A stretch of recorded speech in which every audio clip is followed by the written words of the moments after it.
రాజన్న సిరిసిల్ల జిల్లా ముస్తాబాద్ మండలంలో ఓ రైతుకు వచ్చిన రైతు భరోసాపై బీఆర్ఎస్ నాయకులు హరీష్ రావు చేసిన ట్వీట్కు ప్రభుత్వ వైపు ఆది శ్రీనివాస్ కౌంటర్ ఇచ్చారు. అబద్ధాలు ఆడడంలో హరీష్ రావును మించిన వారు ఎవరూ లేరు. ప్రభుత్వం చేస్తున్న మంచి పనులను చూస్తూ ఓర్వలేక ప్రభుత్వంపై 3 నెలల నుండి విమర్శలు చేస్తున్నారని మండిపడ్డారు.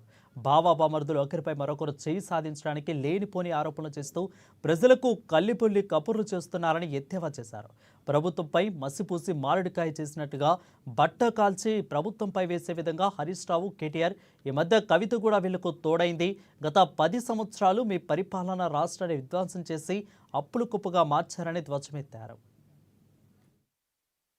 ఎక్కడ కూడా వాళ్ళు బయట ప్రపంచంలో చూపించలేడు కానీ అందులో 33 కాళ్ళు టేబుల్ తీసుకొని వచ్చి మీ 61% బీసీలకు ఇచ్చినమంటారు. తీరా చూస్తే 51% బీసీలకు ఆ రోజు చూపించారు. ఈరోజు మీ 56% చూపించారు. అంటే మీకంటే 5% బీసీలకు ఎక్కువ చూపించిన సందర్భం ఉంది. అంటే వీళ్ళు ప్రజలను తప్పుదారు. ప్రతిరోజు వక్ర భాష్యం చెప్పడంలో హరీష్ రావు, కేటీఆర్, కవిత గారి ఇద్దరు పోటీ పడుతున్నారు. ఏ విధంగానైనా మేము మార్కులు కొట్టేయాలి, రేపు వచ్చేటువంటి దానిలో మేము ముందుకు సాగాలి. ప్రజలందరూ కూడా ఇవన్నీ గమనిస్తున్నారు.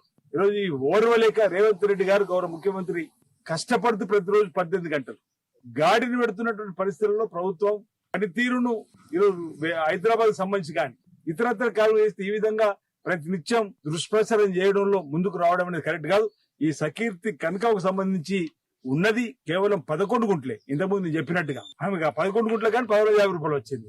30 గుంట లేకున్నా ఇక్కడ మా జిల్లాలో ఎవరు నమ్మరు వీళ్ళ మాటలు. కానీ ఇతర జిల్లాలు నమ్మడానికి అవకాశం ఉంది కాబట్టి ఇతర జిల్లాలో రైతులకు ఇక్కడ ఉన్నటువంటి పరిస్థితిని మీకు చెప్పడం కోసం ప్రయత్నం చేస్తూ సకీర్తి కనకవ, నామాపూర్, ముస్తాబాద్ మండలం, రాజన్న సిరిసిల్ల జిల్లా 589 సర్వే నెంబర్ 589/రూ/బి లో 4 గుంటలు, 943/10 లో 7 గుంటలు, కలిపి 11 గుంటలు ఉంది. అందుకే 1050 రూపాయలు ఆమెకి ఎస్బీహెచ్ పోర్చుగల్ శాఖ ద్వారా ఈ టేబుల్ ద్వారా ఇవ్వడం జరిగింది అన్నమాట.